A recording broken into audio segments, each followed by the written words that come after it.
Bonjour à tous, une nouvelle vidéo concernant le boîtier de contrôle pour salle de culture. Donc c'est la dernière version, ça sera le prototype que je suis en train de mettre au point. Je tenais également à remercier tous les participants, ceux qui m'ont écrit, qui ont posé des questions sur les forums, en MP ou par mail. Ça fait plaisir de voir des gens que ça intéresse. C'est, comment je vais dire, motivant. Alors, quand vous recevrez votre appareil, donc c'est une petite description du réglage de tout ce qui est partie hardware. Donc vous recevrez l'appareil nu juste avec l'écran tactile, le cœur, le processeur et une sonde DHT22 pour température et humidité.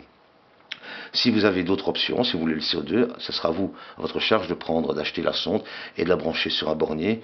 Ça sera très simple, un bornier sera composé de plusieurs contacts et en fonction de votre type de sonde, eh bien, vous aurez une documentation qui vous dira où brancher les fils.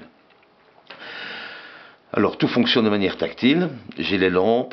Qu'est-ce que ça gère? Les lampes, la sonde CO2 et bien entendu le dégazage ou l'amorçage d'un brûleur à CO2, une sonde pH qui sera réglée à des pompes péristatiques pour le pH+, pH-, une sonde température extérieure qui peut être utilisé pour prendre une température de bouillon par exemple et commander un chauffage, ou par exemple une autre idée, vous la mettez à l'extérieur et ça peut commander une clim, enfin voilà.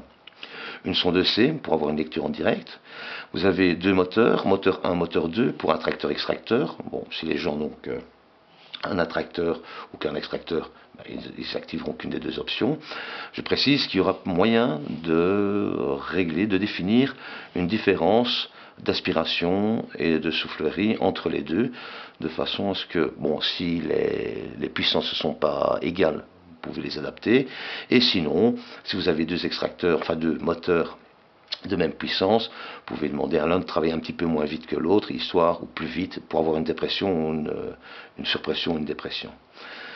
Brumisateur cyclique, donc là ça vous laissera le choix vers 2 ou 3 temporisateurs cycliques, par exemple pour mettre un ventilateur, et un autre pour mettre une pompe aéro, etc. Encore que sais-je, un brasseur de solutions nutritives.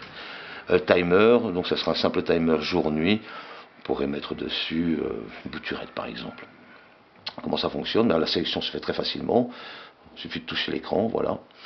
Allumé ou au mode automatique. Donc désactivé ne fonctionnera jamais, en mode allumé sera tout le temps allumé, et en mode automatique, eh bien, ça prendra en compte le paramétrage que vous avez donné, savoir l'heure d'allumage d'extinction des lampes, aussi bien pour la croissance que pour la flot.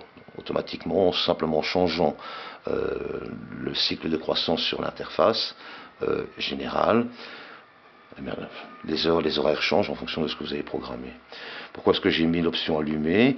Parce que je me suis dit que si maintenant les gens mettaient ça dans une boîte à fusibles et câblaient directement sans utiliser de prise et de fiche, c'est un petit peu plus ennuyant. Donc là, vous avez l'option de pouvoir laisser allumer ou mettre en mode automatique. La sonde CO2, vous avez plusieurs types de sondes CO2.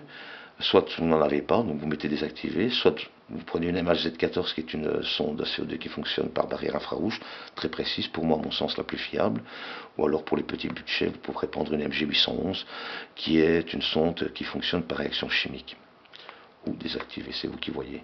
Sonde pH, pour l'instant je n'en ai qu'une, donc ça sera activé ou désactivé. Si j'arrive à m'en procurer d'autres, je mettrai d'autres modèles disponibles dans la liste.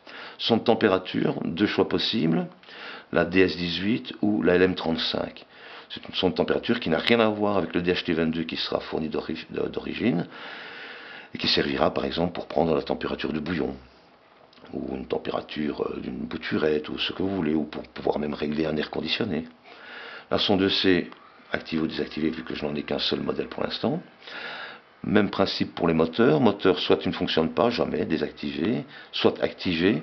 Très intéressant si vous venez de faire une pulvérisation et que vous voulez mettre les extracteurs ou l'intracteur à fond pour le séchage, vous tapez ici activer, ou alors en temps normal vous mettez sur mode automatique et il prendra en compte les paramètres qui sont introduits dans la page dédiée au moteur. Et des mêmes choses, moteur 1, moteur 2, toujours avec la possibilité de définir une plage de puissance, je vais dire entre les deux, pour créer une dépression et une suppression. Brumisateur désactivé, activé ou en mode automatique. En mode automatique, il se basera sur l'humidité ambiante, de jour comme de nuit, en croissance et floraison. Donc vous aurez 4 réglages possibles pour régler votre brumisateur. Alors, mode cyclique, vous aurez deux ou trois, je vais dire temporisateurs cycliques. Donc il faudra obligatoirement activer l'option ici pour pouvoir accéder plus tard à la page des, je vais dire, temporisateurs cycliques. Si c'est désactivé, ça n'apparaîtra nulle part ailleurs. Timer, même chose, je vous ai expliqué, activer ou désactiver. Voilà. Donc tout est enregistré automatiquement en mémoire, chaque changement, et après quand vous avez fini, tac tac tac, vous sortez, et la machine reprend le cours normal de travail avec les nouveaux paramètres qui sont introduits. Voilà, j'espère que cette petite vidéo vous a fait plaisir. Si vous avez des questions, vous n'hésitez pas à me contacter, comme d'habitude, soit sur le forum, soit par mail, soit par MP. Je vous dis à bientôt pour une prochaine vidéo. A plus, bye bye.